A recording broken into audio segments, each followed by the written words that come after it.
Samantala, hinuli ng MMDA ang ilang sasakyang iligal na nakaparada sa mabuhay lanes na alternatibong ruta pa naman sana tuwing matraffic. May ulat on the spot si Oscar Oida. Oscar!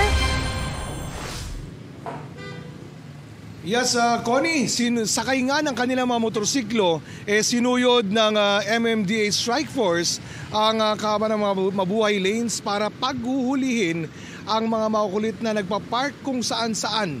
Unang nagsimula ang convoy ng MMDA dyan sa may EDSA Corner Timog at doon pa lamang may nahuli na sila agad.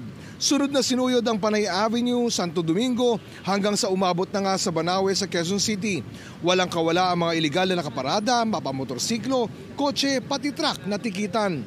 Target ng MMDA na tiyaking tuloy-tuloy ang daloy ng trapiko sa mabuhay lanes, lalo't malaking maitutulong nito sa inaasahang mas lalong pagbigat ng daloy ng trapiko sa EDSA ngayong Christmas season. 1,000 piso ang multa para sa mga illegally parked na may driver, habang papatak naman sa 2,000 piso ang mga unattended illegally parked vehicle. Araw-araw na raw gagawin ito ng MMDA pangontra sa mga makukulit na magpapaulit-ulit na magpark kung saan-saan. Connie?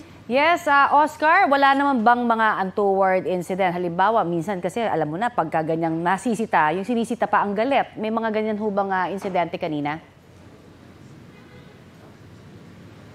Well, syempre, Connie, hindi maiiwasan yung magpapaliwanag, no?